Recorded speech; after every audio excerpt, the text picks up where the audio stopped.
আমি এই মুহূর্তে যে প্রশ্নটি দেখতে পাচ্ছি সেটি হলো যে অনেকে বছরে ২-৩ বার ফোন দিয়েই মনে করে আত্মীয়তার হক আদায় করেছি। ইসলামের দৃষ্টিতে শুধু ফোন বা এসএমএস এর মাধ্যমে আত্মীয়তা রক্ষা করার জন্য কি যথেষ্ট? নাকি দেখা সাক্ষাৎ করাও জরুরি? উত্তর হলো এটা ভ্যারি করে আসলে। কোনো আত্মীয় খুব নিকটের, একেবারে কাছের, ধরুন ভাই-বোন, মা-বাপ চাইলে দেখা সাক্ষাৎ করা যায়, কিন্তু সেটা এড়ানোর জন্য শুধু ফোনে এসএমএস এ আপনি দায় সারার চেষ্টা করছেন, এটা অনুচিত। আবার দেখা যায় যে অনেকে দূরদেশে আছেন, তার জন্য এছাড়া বিকল্প পথ নেই। সেক্ষেত্রে তিনি নিয়মিত খোঁজখবর নিচ্ছেন, নিয়মিত ফলো আপ করছেন এবং তাদের শুভকামনা, কল্যাণ কামনা করছেন। এটুকুও আত্মীয়তার সম্পর্ক রক্ষা করার জন্য তাদের জন্য যথেষ্ট হবে। অর্থাৎ ফোন কল বা এসএমএস এর মাধ্যমে খোঁজখবর রাখলেও আত্মীয়তার সম্পর্ক রক্ষা করেছেন, এটি ধরা হবে। কিন্তু আত্মীয়ের প্রতি কল্যাণ কামনা করা, তার বিপদে পাশে দাঁড়ানো, আর অন্যান্য বিষয় আছে যেগুলো সামর্থ্য, শক্তি এবং সুযোগের উপর অনেকখানি নির্ভরশীল, এবং সেই সাথে আত্মীয়টা কোন টাইপের আত্মীয় তার উপর নির্ভরশীল। যত বেশি কাছের আত্মীয়, তার অধিকার তত বেশি হয়ে থাকে সাধারণত। ডিভোর্সের পর ১ বছরের ছোট বাচ্চাকে নিজের কাছে রাখতে মা কি জোরাজুরি করতে পারবে, নাকি গুনাহগার হবেন? উত্তর হলো যে ডিভোর্সের পর ছেলে সন্তান হলে তাকে ৭ বছর পর্যন্ত মায়ের কাছে রাখতে পারেন তিনি, এবং মেয়ে সন্তান হলে ৯ বছর পর্যন্ত রাখতে পারেন শরিয়া দৃষ্টিকোণ থেকে। প্রচলিত আইনে বোধহয় আরও বেশি আছে। তো এই সময়টা মা সন্তানকে নিজের কাছে রাখবার অধিকার রাখেন, এবং এই ব্যাপারে তিনি যদি জবরদস্তি করেন, করতে পারেন। এটা মায়ের অধিকার। কিন্তু যদি মা অন্য কোনো জায়গায় বিয়ে বসেন, তাহলে সেক্ষেত্রে তার এই অধিকার থাকে না। সাধারণত ডিভোর্সের পর আমরা অনেকেই আল্লাহকে ভয় করি না, এবং এক্ষেত্রে পরস্পরের অধিকার নষ্ট করি। একজন নারী তার বাচ্চা তার সাথে থাকবে, অধিকারটা তার নির্দিষ্ট একটা সময় পর্যন্ত, অতএব তার সে অধিকার খর্ব করা আমাদের উচিত নয়। আবার নির্দিষ্ট সময়ের পর বাবার উপরে তার দায়িত্ব চলে আসা, অতএব মা তাকে বাবার কাছে হ্যান্ডওভার করতেও গড়িমসি করা উচিত না। তবে যদি উভয়ে মিলে কোনো একটা সিদ্ধান্ত নেয় যে আমরা অমুকের কাছে এতদিন, অমুক কাছে এতদিন আমরা রাখবো, এটা মীমাংসার অংশ, তাহলে সেক্ষেত্রে সেটা উভয় যদি মেনে, তারা যদি উভয় সন্তুষ্ট চিত্তে সেটা করে নেন, তো সেটা শরিয়া দৃষ্টিকোণ থেকে নাজায়েজ বা নিষিদ্ধ কোনো বিষয় হবে না। এরপরে প্রশ্ন হলো, নতুন ভাড়া বাসায় উঠেছি, বাসায় কিছু স্বর্ণ পাওয়া গেছে, করণীয় কি? উত্তর হলো, স্বর্ণ যদি পাওয়া যায় তাহলে তার মূল মালিককে খুঁজে পৌঁছে দিতে হবে। আর যদি মূল মালিককে, তাকে যদি কোনোভাবে খুঁজে পাওয়া না যায়, কোনো হদিস পাওয়া না যায়, তাহলে ১ বছর পর্যন্ত আপনি খোঁজাখুঁজি করবেন যতটুকু সম্ভব, যেভাবে সম্ভব সাধ্য অনুযায়ী। এরপরে যদি আপনি মূল মালিক না পান, তাহলে গরিব কোনো মানুষকে, অভাবী কোনো মানুষকে দান করে দিতে পারবেন। কেউ যদি তার সন্তানকে হারামজাদা বলে গালি দেয়, এটা তার স্ত্রীর জন্য জেনার অপবাদ হিসেবে গণ্য হবে কিনা? উত্তর হলো যে যদি কেউ এটার অর্থ বুঝে, মানে অবৈধ সন্তান তুমি এরকম অর্থ বুঝে এবং সেটা সিরিয়াসলি মিন করে বলেন, তাহলে তো এটা অবশ্যই স্ত্রীর চরিত্রের উপরে কালিমা লেপন হবে, এবং এটা প্রমাণ করতে না পারলে ইসলামের দৃষ্টিকোণ থেকে দণ্ডবিধির আলোকে তিনি ৮০ বেত্রাঘাত শাস্তির উপযুক্ত হবেন। এর বাইরে তার সাক্ষ্য কখনো গ্রহণযোগ্য হবে না, এবং সে আল্লাহর কাছে ফাসিক হিসেবে গণ্য হবে। আর যদি রূপক অর্থে বলা হয়ে থাকে যে এটা আসলে সিরিয়াসলি এটার অর্থ বুঝে বলা হয়েছে তা না, জাস্ট একটা গালি দেওয়া দরকার, সেই জায়গা থেকে তিনি গালি দিয়েছেন, এরকম যদি হয়, তাহলে সেক্ষেত্রে এটা স্ত্রীর উপরে মিথ্যা অপবাদ হিসাবে গণ্য হবে না। আর সাধারণত বাবা ছেলেকে এরকম যখন বলে রাগের মাথায়, তখন সেটা সিরিয়াস অর্থে, এটার অর্থ বুঝে, তার জন্ম নিয়ে সন্দেহ করে প্রশ্ন তুলে তারপরে বলেছেন, এরকমটি হয় না। যার কারণে সাধারণ অবস্থাতে এই গালি যদি বাবা দেয়, তাহলে সেক্ষেত্রে রূপক অর্থে গালি হিসাবে বিবেচিত হবে, এবং এর কারণে স্ত্রীর উপরে অপবাদ দিয়েছেন তিনি এমনটি বলার কোনো সুযোগ থাকবে না। এরপরে প্রশ্ন হলো, আমি গার্মেন্টসে কাপড় ধোলাই সেক্টরে কাজ করি, কিন্তু সেখানে মাঝে মাঝে নারীদের পোশাকও থাকে, এই চাকরি করা জায়েজ হবে কিনা? উত্তর হলো যে জায়েজ হবে। নারীদের যে পোশাক আছে সেগুলো ধোলাই করার ক্ষেত্রে অন্য 10টা পোশাকের মধ্যে সেগুলো ধোলাই করবেন। সেখানে যদি আপনি আলাদা করে আপনার মনের ভিতরে কোনো ওয়াসওয়াসা আসে, কোনো বাজে চিন্তা আসে, সেখান থেকে আপনার নিজেকে বাঁচানোর চেষ্টা করতে হবে। মৌলিকভাবে এটা কোনো হারাম কিংবা নাজায়েজ বিষয় নয়। এরপর প্রশ্ন হলো, মা খালার বাড়িতে থাকতে চায়, কিন্তু সেখানে গেলে তারা একসাথে বসে গীবত করে এবং সেখানে যেতে বাধা দেই, মাঝে মাঝে রাগারাগিও করি, এদিকে আমার গুনাহ হবে? মা খালার বাড়িতে যেতে চান, কিন্তু সেখানে গেলে তারা গীবত শেখায়াত করেন, তো আপনি সন্তান হিসাবে তারা যেন গীবত শেখায়াত না করেন, তাদেরকে নাসিহা করবেন, তাদেরকে উপদেশ দিবেন, আল্লাহর ভয় দেখাবেন। এতে যদি তারা ফিরে আসেন, ভালো না আসলে আপনি তাদেরকে এই গুনাহ থেকে বাঁচাবার জন্য অন্য কোনো উপায় অবলম্বন করতে পারেন, কিন্তু সেটা তাদের প্রতি বেয়াদবিমূলক হতে পারবে না। ধরুন দুজনকে দু জায়গায় রেখেছেন এবং তারা খুব মনোবেদনায় আছেন, কষ্টে আছেন, এরকমটি করা জায়েজ নেই। বোঝানোর ব্যাপারটা নম্রতার সাথে বোঝাবেন এবং তাদের সঙ্গে দুর্ব্যবহার করবার কোনো ইখতিয়ার আপনার নেই। এরপর যদি তারা গুনাহে লিপ্ত হন, সেক্ষেত্রে তাদের দায়ভার তাদের উপরে, আপনি আপনার জায়গা থেকে চেষ্টা করেছেন, জাস্ট এটুকুই আপনার জন্য যথেষ্ট ইনশাআল্লাহ তাআলা। এরপরে প্রশ্ন হলো, একজন মহিলার বাচ্চা হওয়ার পরপরই জীবন আশঙ্কা থাকায় জরায়ু কেটে ফেলে দিতে হয়েছে। বর্তমানে তার রক্ত ক্ষরণ হচ্ছে, কিন্তু যেহেতু জরায়ু নেই, এই রক্ত কি নেফাস হিসাবে গণ্য হবে নাকি ইস্তিহাজা হিসাবে গণ্য হবে? বাচ্চা হওয়ার এবং জরায়ু কাটার আজ 3 দিন পার হয়েছে, এমত অবস্থাভুক্ত নারীর নামাজের বিধান কি? উত্তর হলো, কোনো নারীর জরায়ু কেটে ফেলার কারণে বা অপারেশনজনিত কারণে যে ব্লিডিং হচ্ছে, সেটা যদিও তার লজ্জাস্থান দিয়ে হোক, তারপরেও সেটি নেফাস হিসাবে বা সন্তান পরবর্তী যে ব্লিডিং, সেই হিসাবে এটি গণ্য হবে না, বরং এটি সাধারণ ইস্তেহাজা বা অসুস্থতা হিসেবে বিবেচিত হবে এবং এ অবস্থায় তার নামাজ কন্টিনিউ করতে হবে। অনবরত রক্ত বের হতে থাকলে তিনি প্রত্যেক ওয়াক্তের জন্য নামাজ পড়ে নেবেন, উজু করে নামাজ পড়ে নেবেন। এর মধ্যে রক্ত বের হলেও কোনো অসুবিধা নেই, মাযুর হিসেবে বিবেচিত হবেন।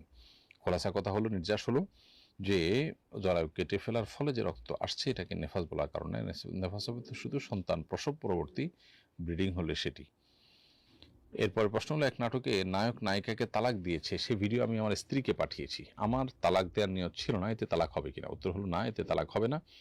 এবং অন্যের তালাক যদি কেউ উদ্ধৃত করে, তাতে তার নিজের তালাক পতিত হয় না। বিধায় আপনি স্ত্রীর কাছে কোনো কারোর তালাকের ছবি, ভিডিও বা আপনার লেখা কোনো কিছু পাঠালেন বা সংবাদ কোনো কিছু আপনি তাকে জানালেন, এর মানে এই না যে আপনাদের উভয়ের মধ্যে সম্পর্ক ছিন্ন হয়ে গেছে। কিন্তু এগুলো পাঠানোর আগে ভাবতে হবে স্ত্রী এটাকে কিভাবে নেবেন, যে নিজেদের মধ্যে সম্পর্ক মধ্যে টানাপোড়েন তৈরি হওয়ার আশঙ্কা আছে কিনা। যদি হয়, তাহলে সেখান থেকে অবশ্যই বেঁচে থাকার চেষ্টা করতে হবে। এরপরে প্রশ্ন হলো, ফুফুকে জাকাত দেওয়া যাবে কিনা? উত্তর হলো, হ্যাঁ, ফুফুকে জাকাত দেওয়া যাবে যদি তিনি জাকাতের উপযুক্ত হন। কারণ ফুফু এমন কোনো ব্যক্তি না যার ভরণ পোষণ আপনি দিতে বাধ্য। যার ভরণ পোষণ আপনি দিতে বাধ্য থাকে, আপনি জাকাতের টাকা দিতে পারবেন না। ধরুন আপনার সন্তান সন্ততির ভরণ পোষণ আপনার উপরে বর্তায়, বিধায় আপনি তাদেরকে জাকাতের টাকা দিতে পারবেন না।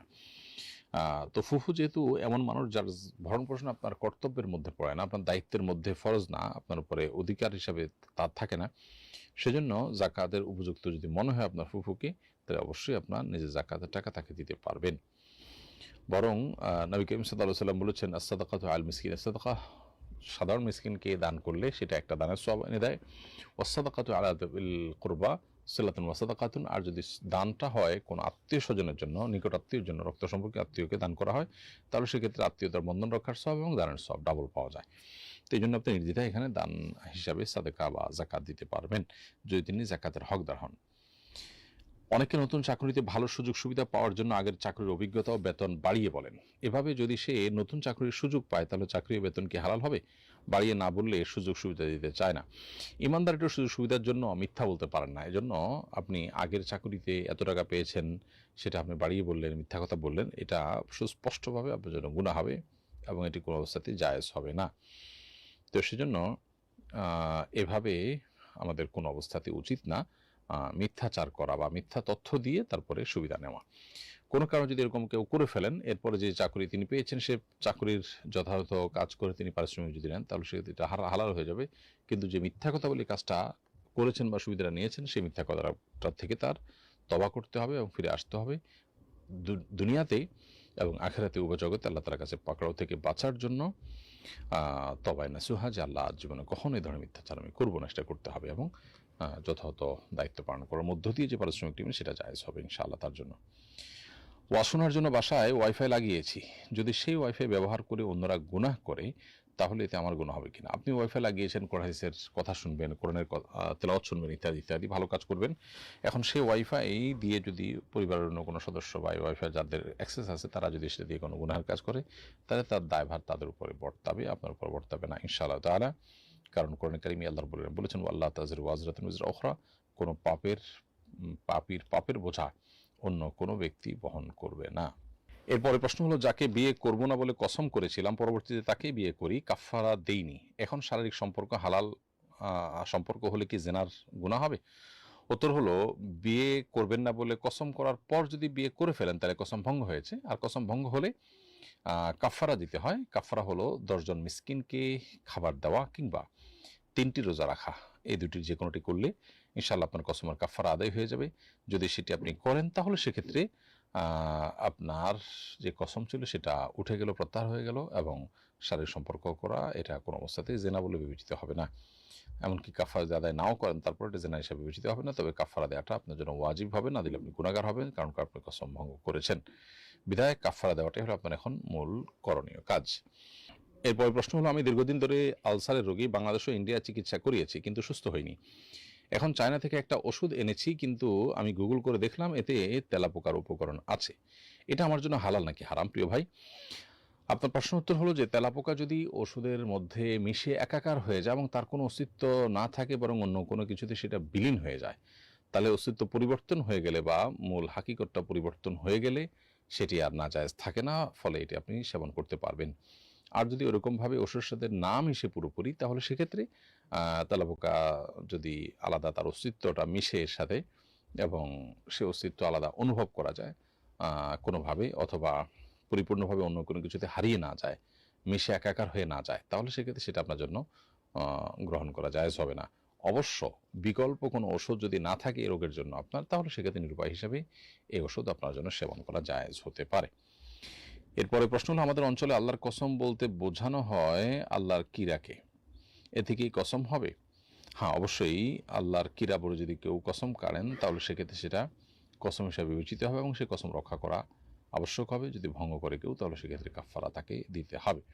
অতএব আল্লাহর কিরা বা এই জাতীয় আরও কোনো শব্দ থাকলে কোনো অঞ্চলে, সেটা কসম হিসাবে বিবেচিত হবে। আল্লাহর কসম শব্দটাই বলা জরুরি না। আল্লাহর নাম নিয়েছেন, হ্যাঁ, আল্লাহর নামে করেছেন বা আল্লাহর কসম করে বলেছেন, এরকম যদি বলেন তাহলে সেক্ষেত্রে এটা কসম হিসাবে বিবেচিত হবে এবং সেটা পুরা করা আবশ্যক হবে, না করলে কাফফারা দিতে হবে। দাও। এক ব্যক্তির কিছু টাকা দরকার, তাই আমার কাছে জমি বিক্রির প্রস্তাব দিয়েছেন, তবে সেটি ১ বছর পর বাজার মূল্যে তার কাছে বিক্রি করে দেওয়ার শর্ত করেছেন। এভাবে চুক্তি করা কি জায়েজ হবে? আপনি কোনো জমি কারোর কাছ থেকে কিনবেন এই শর্তে যে ১ বছর পর আবার ওই বিক্রেতার কাছে জমিটা বিক্রি করে দিতে হবে তখনকার বাজার মূল্যে, এটি সুস্পষ্টভাবে একটা নাজায়েজ চুক্তি। এভাবে চুক্তি করে কেনাবেচা করা জায়েজ নয়। যদি আপনি কিনতে হয় আর তার বিক্রি করতে হয়, তাহলে কোনো শর্তহীনভাবে বেচাকেনা করতে হবে এবং পরবর্তীতে আপনি জমি বিক্রি করবেন কি করবেন না, তার কাছে করবেন না কার কাছে করবেন, কোন দামে করবেন, সেটা একান্ত আপনার ব্যাপার। সে ব্যাপারে তার কোনো শর্ত দেওয়া বা আপনার সেটা মেনে নেওয়া জায়েজ নয়। কারণ সুস্পষ্টভাবে সহিহ মুসলিম সহ অন্য হাদিসের কিতাবে বর্ণিত হয়েছে যে নাহান নবী সাল্লাল্লাহু আলাইহি ওয়াসাল্লাম আন বাইআইন ওয়া শারতিন, নবী করিম সাল্লাল্লাহু আলাইহি ওয়াসাল্লাম কেনাবেচা করা এবং সাথে শর্ত আরোপ করে দেওয়া, এটার ব্যাপারে তিনি নিষেধাজ্ঞা আরোপ করেছেন। বিধায় সেটি কিন্তু আমাদের জন্য জায়েজ নয়। এরপরে প্রশ্ন হলো, অবৈধ সম্পর্কের ফলে অন্তঃসত্ত্বা হলে এই অবস্থায় বিয়ে সহি হবে কিনা? উত্তর হলো হ্যাঁ, অন্তঃসত্ত্বা অবস্থায় যদি বিয়ে হয় তাহলে বিয়ে সহি হবে। অবৈধ সম্পর্কের ফলে যদি এটা হয়ে থাকে সেক্ষেত্রে সেটার জন্য আলাদা করে আল্লাহর কাছে তওবা এবং ইস্তেগফার করে নিতে হবে। তওবা ইস্তেগফারের পর বিয়ে বন্ধনে আবদ্ধ হতে চাইলে আবদ্ধ হতে পারেন। এমনিতে সাধারণ অবস্থাতে কোনো নারী অন্য কোনো পুরুষের সন্তান তার গর্ভে ধারণ করেছেন, তাহলে সেক্ষেত্রে তালাক হলে সন্তান প্রসব হওয়ার পর অন্য কোনো জায়গায় বিয়ে বসতে পারবেন। কিন্তু অবৈধ সম্পর্কের ফলে যদি অন্তঃসত্ত্বা হয়ে থাকে, তাহলে ওই ব্যক্তি যদি বিয়ে করতে চায় সে বিয়ে বিশুদ্ধ হবে এবং এই অবৈধ সম্পর্কের কারণে যে হারাম সন্তান পেটে এসেছে সেটার জন্য উভয়কে তওবা নাসুহা বা আল্লাহর কাছে খাঁটি অন্তরে তওবা করতে হবে। তারপরে প্রশ্ন হলো যে, আমার সন্তান প্রসবের সময় বাড়িতে কোনো পুরুষ ছিল না, তখন সন্তানের কোনো ধাত্রী আজান দেয়, মহিলা মানুষ আজান দিলে কি কোনো সমস্যা হবে? উত্তর হলো না, এতে কোনো অসুবিধা নেই। নবজাতকের কানে আজান পুরুষরা যেমন দিতে পারেন, নারীরাও কিন্তু দিতে পারেন। অতএব কোনো নারী যদি আজান দিয়ে দেন তাতেও কিন্তু নবজাতকের কানে আজান দেওয়ার যে মুস্তাহাব সেটি আদায় হয়ে যাবে। এরপরে প্রশ্ন হলো, মানুষকে দিনের দিকে উদ্বুদ্ধ করার উদ্দেশ্যে বর্তমানে অনেকেই ইসলামিক ফিকশন বা কাল্পনিক উপন্যাস লেখেন, যেখানে কোনো চরিত্র গুনাহের জীবন ছেড়ে সৎ পথে ফিরে আসেন। এমন কাল্পনিক কাহিনী কি দাওয়ার বৈধ উপায় হিসেবে ব্যবহার করা যায়? মানুষের অনুপ্রেরণা ও হালাল বিনোদনের উদ্দেশ্যে এ ধরনের উপন্যাস লেখা শরীয়তসম্মত হবে কিনা? উত্তর হলো যে এটি জায়েজ হতে পারে, এর মধ্যে যদি খারাপ কোনো কিছু না থাকে, এর মধ্যে যদি সুস্পষ্ট কোনো মিথ্যা বা প্রতারণার কোনো কিছু না থাকে, তাহলে সেক্ষেত্রে সমাজের মানুষ ফিকশন উপন্যাসকে ফিকশন হিসেবেই জানে। সেই হিসাবে এটা কাল্পনিক এবং ধরে নিয়ে কথা বলার মতো একটা ব্যাপার এবং এটা জায়েজ হবে। এ বিষয়ে ফতোয়ার বিশ্ববিখ্যাত ওয়েবসাইট ইসলাম কিউ এতে শেখ মোহাম্মদ সোহালে আল মুনাজ্জিদ হাফিজাহুল্লাহর তত্ত্বাবধানে এই ফতোয়ার উত্তর এভাবে দেওয়া হয়েছে এবং সেখানেও এই বিষয়টি স্পষ্ট করা হয়েছে যে যদি এরকম কোনো উপন্যাসে খারাপ কোনো কিছু না থাকে তাহলে সেক্ষেত্রে সেটা কাল্পনিক ঘটনা হিসেবে মানুষও জানবে যেটা কাল্পনিক ঘটনা। সেখানে ভালো কিছুকে তুলে ধরা মৌলিকভাবে কোনো নাজায়েজ কিংবা হারাম বিষয় নয়। এরপরে প্রশ্ন হলো, আমি দীর্ঘদিন ধরে স্কিনের সমস্যায় ভুগছি, যেখানে থাকি এখানে কোনো মহিলা ডার্মাটোলজিস্ট পাচ্ছি না। গাইনোকোলজির একজন মহিলা চিকিৎসক দেখিয়েছিলাম, তবে সেরকম কাজ হয়নি। এমত অবস্থায় আমি কি কোনো পুরুষ ডার্মাটোলজিস্টকে দেখাতে পারবো কিনা? উত্তর হলো হ্যাঁ, অবশ্যই বোন, আপনি দেখাতে পারবেন। যদি কোনো নারী চিকিৎসক আপনার এই রোগের জন্য ভালো না পান, তাহলে সেক্ষেত্রে পুরুষ চিকিৎসকের কাছে আপনি দেখাতে পারবেন। যেটুকু জায়গা না দেখালে নয়, সেটুকু জায়গায় শুধুমাত্র ডাক্তারকে আপনি দেখাবেন এবং পরিপূর্ণ পর্দা করে আপনি তার সেবা নিতে কোনো অসুবিধা নেই। এরপরে প্রশ্ন হলো, গোসলখানায় খালি বালতি রাখলে সংসারে রিজিক কমে যায়, ইসলাম কি এ ধরনের কোনো বিশ্বাসকে সমর্থন করে? আমার মা এটি বিশ্বাস করে গোসলখানায় খালি বালতি রাখতে নিষেধ করেন। প্রিয় ভাই, এটি সম্পূর্ণ কুসংস্কারাচ্ছন্ন বিশ্বাস। বাথরুমে বালতি খালি থাকলে সংসারে রিজিক কমে, এরকম বিশ্বাস করাটাও ঈমানের সাথে অসঙ্গতিপূর্ণ বিষয়। রিজিক দেওয়ার মালিক আল্লাহ তাআলা। অন্য কোনো বস্তু বা এই জাতীয় মন গড়া কোনো কিছুর উপর রিজিকের নির্ভরতা আছে মনে করলে সেটা আল্লাহর সঙ্গে এক রকমের শিরক হয়। তো এরকম কুসংস্কারাচ্ছন্ন এবং ভুল বিশ্বাস থেকে আপনার মাকে বেরিয়ে আসার জন্য আপনি তাকে নাসিহা করবেন, বিনয়ের সাথে বোঝাবেন এবং তার এই ধারণাটা সম্পূর্ণই অমূলক। খালি বালতি কেউ রাখতে চাইলে রাখতে পারেন। এরপরে প্রশ্ন হলো, মোবাইল অ্যাক্সেসরিজ যেমন earphone, Bluetooth speaker, sound box, mobile memory, pen drive এসব বিক্রি করা কি জায়েজ হবে? উত্তর হলো হ্যাঁ, এগুলো বিক্রি করা জায়েজ আছে। এগুলো কিনে যদি কেউ গুনাহের কাজে ব্যবহার করেন, এটা দায়িত্ব তার। এটাই শরিয়ার মূলনীতি।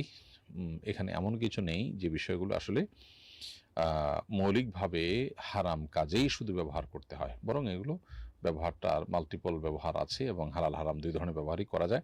ফলে কেউ যদি হারাম কাজে ব্যবহার করে সে গুনাহগার হবে, তার গুনাহ এবং যিনি বিক্রি করেছেন তার উপর কোনো দায় বর্তাবে না ইনশাআল্লাহ তাআলা। কারণ এখানে তিনি প্রত্যক্ষভাবে গুনাহ করতে সাহায্য করছেন, ব্যাপারটা তা না, বরং গুনাহ এবং গুনাহ ছাড়া অন্য কোনো কাজে ব্যবহার করার সুযোগ ছিল, ব্যবহারকারী সেটাকে খারাপ ক্ষেত্রে শুধুমাত্র ব্যবহার করেছেন, তার জন্য তিনি আল্লাহর কাছে দায়ী হবেন। এরপরে প্রশ্ন হলো, আমি সূরা কেরাত ভালো পারি, তাই আমাকে আমাদের অফিসের মসজিদের ইমামতির দায়িত্ব পালন করতে হয়। সাধারণত অফিসের লোকেরা জামাত শুরু হওয়ার পর তাড়াহুড়া করে আসেন। সবার জামাত পাওয়ার সুবিধার্থে রুকুর তাসবিহ পাঠ শেষ হওয়ার পরও একটু প্রলম্বিত করি, এতে নামাজের কোনো ক্ষতি হবে কি না? উত্তর হলো যে সামান্য প্রলম্বিত করলে কোনো অসুবিধা নেই। তবে এত বেশি যদি বিলম্ব করা হয় যেটা চোখে পড়ার মতো এবং মুসল্লিদের কষ্ট হয়, তাহলে সেটা নাজায়েজ হবে।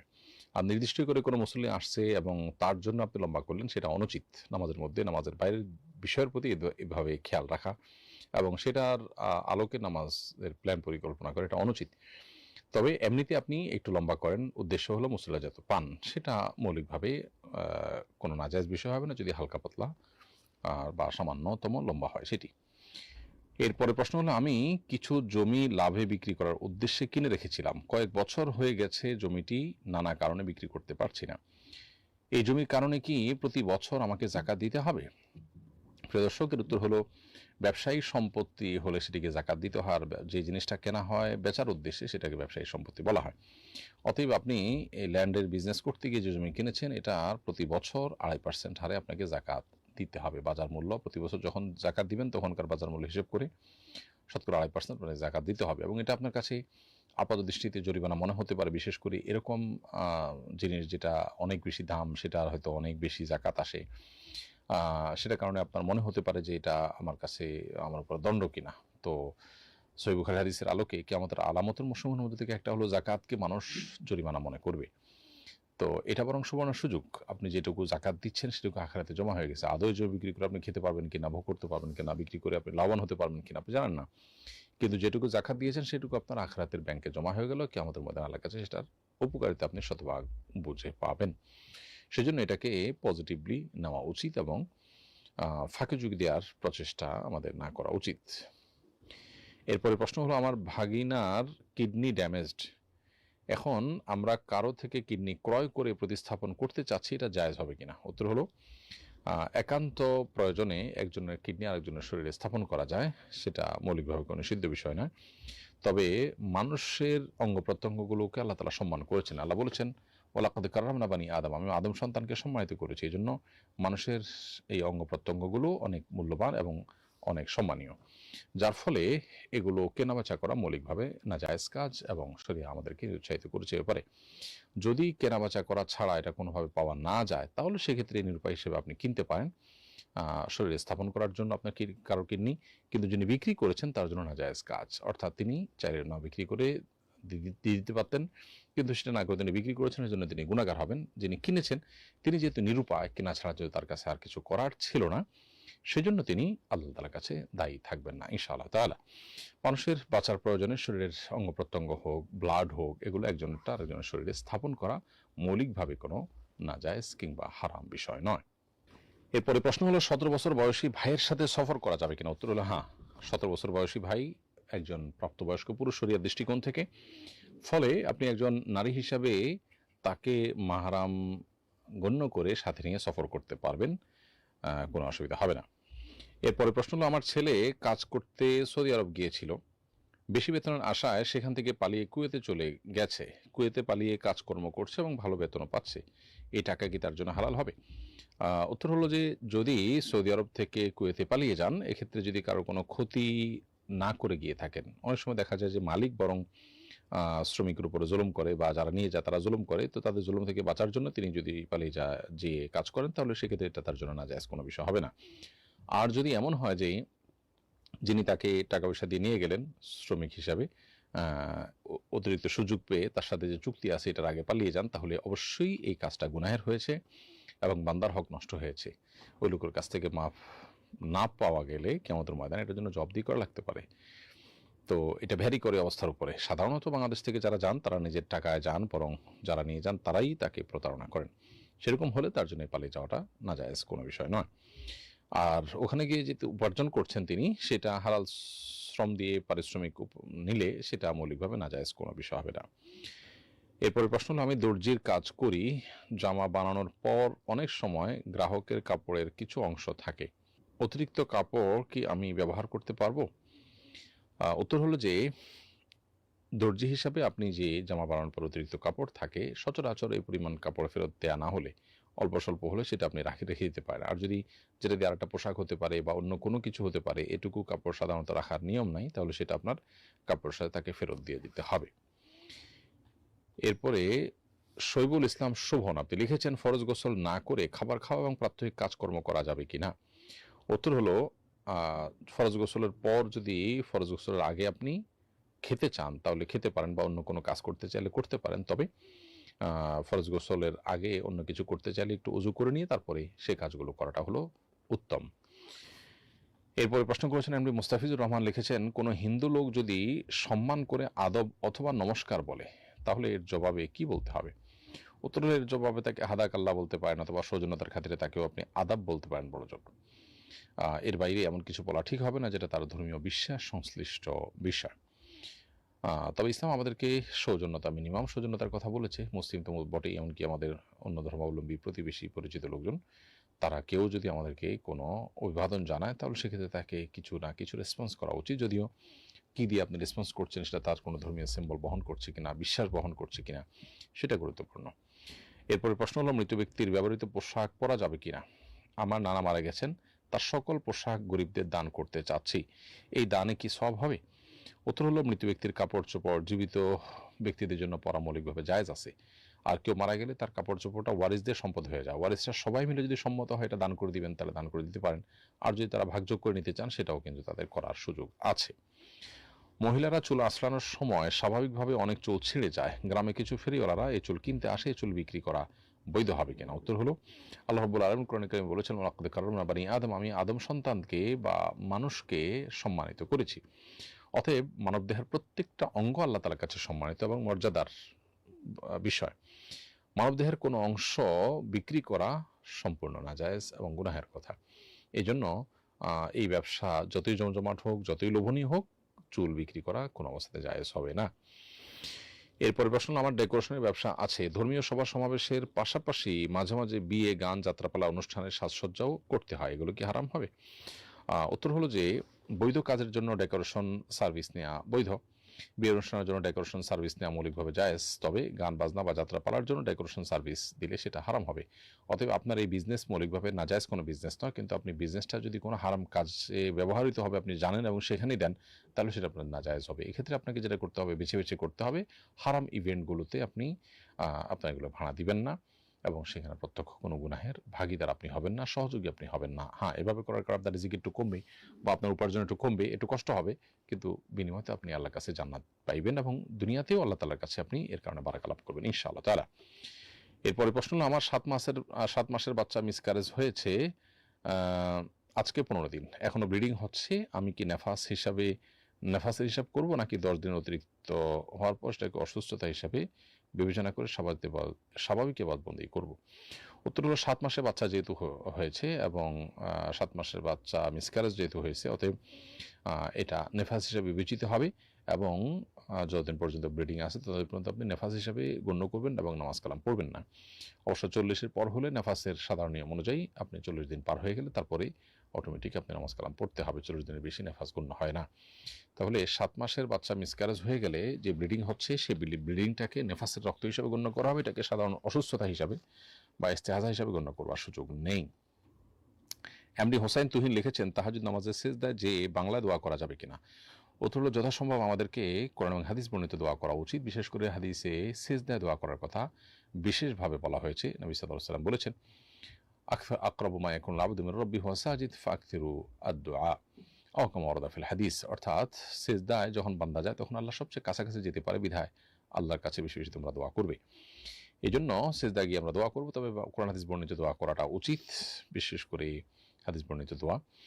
আর নিজের ভাষা যদি কেউ দোয়া করতে চান তাহলে সেক্ষেত্রে নফল নামাজে তিনি সেটা করতে পারেন, নিষিদ্ধ নয়। তবে সেই দোয়াটা যেন মানুষের কাছে যেসব বিষয় চায় সাধারণত, ভাই আমাকে একটু চাকরি দিও বা এই জাতীয় চাওয়া না করে, বরং কোরআন সুন্নাহ যেভাবে যে জিনিসগুলো আল্লাহর কাছে শুধু চাওয়ার মতো, যেমন আল্লাহ আমাকে ক্ষমা করে দিন, মাগফিরাত করুন, জান্নাত দান করুন, এই টাইপের দোয়া নিজের ভাষায় করতে পারবেন। এটা উলামা ইকরামের আরও একাধিক মত রয়েছে। নূরে জান্নাত লিখেছেন, নামাজের প্রত্যেক রাকাতে সূরা ফাতিহার আগে কি বিসমিল্লাহ পড়তে হবে? উত্তর হল, নামাজের প্রত্যেক রাকাতে সূরা ফাতিহার শুরুতে বিসমিল্লাহির রহমানির রহিম পাঠ করাটা সুন্নাত। অতএব প্রত্যেক রাকাতের শুরুতে এটা পড়তে পারলে ভালো হয়। যেহেতু সুন্নাত, অতএব কোনো কারণে কেউ না পড়লে নামাজ হয়ে যাবে। সালাতের সময় আশপাশে মানুষ থাকলে আমার ডিস্টার্ব হয়, অনেক সময় রিয়াও হয়ে যায়, তাই আমি একা একটা অন্ধকার ও নির্জন স্থলে সালাত পড়ি। এ সম্পর্কে শরিয়া কি বলে? উত্তর হলো, পুরুষের জন্য ফরজ নামাজ মসজিদে যেয়ে পড়া সুন্নাত মুআক্কাদা, এর জন্য ফরজ নামাজ মসজিদে গিয়েই পড়া উচিত। আর নফল নামাজ নির্জনে বা অন্ধকারে পড়া যেতে পারে। আপনার রিয়া হয়ে যেতে পারে, এই চিন্তা থেকে আপনি ফরজ নামাজ যদি মসজিদে গিয়ে না পড়েন তাহলে আপনি গুনাহগার হবেন, রিয়া হইলেও হবে, তারপর আপনাকে মসজিদে গিয়ে নামাজ আদায় পড়তে হবে। ফরজ নামাজ, ফরজ দান এগুলো প্রকাশ্যেই করতে হয়, যেমন জাকাত, নামাজ এগুলো প্রকাশ্যে করতে হয়। আর যেগুলো ফরজ না নফল সেগুলো বরং গোপনে করাটা উত্তম। আমার অ্যাসিডের কারণে প্রায় ওযু নষ্ট হয়ে যায়, ফলে এক ওয়াক্তের ফরজ সালাতে 3 থেকে 5 বার পর্যন্ত ওযু করতে হয়, যা নামাজে অনীহা তৈরি করে এবং সুন্নাত নফল পড়াও কঠিন হয়ে যায়। মাঝে মাঝে এক ওযুতে 2 ওয়াক্ত পড়তে হয়, 2 ওয়াক্তও হয়, কিন্তু তা খুবই কম। এমত অবস্থায় কি আমাকে মাযুর হিসাবে গণ্য করা হবে? এই অবস্থায় উমরা বা হজে ওযু ধরে রাখা কঠিন হলে এর শরঈ বিধান কি হবে? প্রিয় দর্শক, আপনার প্রশ্ন উত্তর হলো যে, কখনো যদি এমন হয় যে আপনি কোনো এক ওয়াক্ত নামাজও আপনি একটা ওযু দিয়ে করতে পারেন না, বরং 4 রাকাত নামাজ পড়ার মতো সময় পান না, এর মধ্যেও আপনার ওযু চলে যায়, এত ঘন ঘন ওযু যায়, তাহলে সেক্ষেত্রে আপনি মাযুর হিসাবে বিবেচিত এবং পুরা ওয়াক্তের জন্য একবার ওযু করে ওই ওযুতে পুরো ওয়াক্তের মধ্যে নামাজ তেলাওয়াত যা খুশি আপনি করতে পারেন। আর যদি এরকম না হয় তাহলে সেক্ষেত্রে হয়তো ওযু আপনি 10 মিনিট রাখতে পারেন, তো 10 মিনিটের ভিতরে 4 রাকাত নামাজ পড়ে ফেলতে পারেন, তাহলে সেক্ষেত্রে আপনি মাযুর হিসাবে গণ্য হবেন না। এর ফলে আপনি যখন নামাজ পড়বেন ঠিক তার আগে ওযু করে নামাজ পড়ে নেবেন। একটু যদি কষ্ট হয় তার জন্য সবর করবেন, এই সবরের বিনিময়ে আল্লাহ তাআলার কাছে জান্নাত পাবেন। আর যদি আপনি মাযুর হন, অর্থাৎ 4 রাকাত নামাজও পুরোপুরি সময় পড়া সম্ভব না, বা আপনি উমরা করতে গেছেন, সেখানে একটা তওয়াফ করতে পরিপূর্ণভাবে ধরেন 1 ঘন্টা সময় লাগলো, তো 1 ঘন্টা সময় ওযু ধরে রাখার মতো সময় আপনার নাই, এত সময় আপনি ওযু ধরে রাখতে পারেন না, তাহলে আপনি মাযুর হবেন। তাহলে আপনি ওযু করে তওয়াফ করবেন, এর মধ্যে যদি ওযু ছুটেও যায় সেক্ষেত্রে পুনরায় আপনার ওযু না করলেও চলবে, যেহেতু আপনি মাযুর এবং একটা তওয়াফও আপনি করার মতো শক্তি সামর্থ্য রাখেন না যেহেতু। এরপরের প্রশ্ন হলো, সম্প্রতি আপনার পেজে কন্টেন্ট ক্রিয়েশন কোর্সের অ্যাডভার্টাইজ চোখে পড়েছে। অনেকে সমালোচনা করছে যে একদিকে আপনারা ছবি তোলাকে হারাম বলছেন, অপরদিকে ক্যামেরাগ্রাফির প্রশিক্ষণ দিচ্ছেন। একদিকে আপনারা বিবাহর অনুষ্ঠানে ছবি ভিডিও তোলাকে নাজায়েজ বলছেন, আবার অপরদিকে কন্টেন্ট ক্রিয়েশন কোর্স পরিচালনা করছেন। এটা কি দ্বিচারিতা হলো না? প্রিয় দর্শক, প্রথম কথা হলো যে ছবি তোলা, ক্যামেরাগ্রাফি বা ফটোগ্রাফির যে ছবি, এই ছবি তোলাকে মৌলিকভাবে আমরা নাজায়েজ মনে করি না যদি এটি পুরুষের, নারীর ছবি তোলেন এবং সেটা যদি প্রিন্টেড না হয়। এটা নিয়ে আমাদের একাধিক মত আছে। অনেক ওলামায়ে কেরাম সব ধরনের ছবি তোলাকে নাজায়েজ বলেন। কিন্তু আমরা মৌলিকভাবে এর আগে বারবার বলেছি, আমাদের পুরাতন অনেক ভিডিও আপনি খুঁজে পাবেন যে এটাকে আমরা নাজায়েজ মনে করি। যদি নাজায়েজ মনে করতাম তাহলে আমরা নিজেরা ছবি ভিডিও বছরকে বছর বা যুগ, যুগ ধরে ছবি ভিডিওর মাধ্যমে দাওয়াতি কাজ, সেবামূলক কাজ যে করছি সেটা আমরা কেন করছি? বিধায় অন্য কোনো ওলামায়ে কেরামের ফতোয়াকে আমাদের উপরে যদি আপনি চাপিয়ে দেন সেটা ভুল হবে।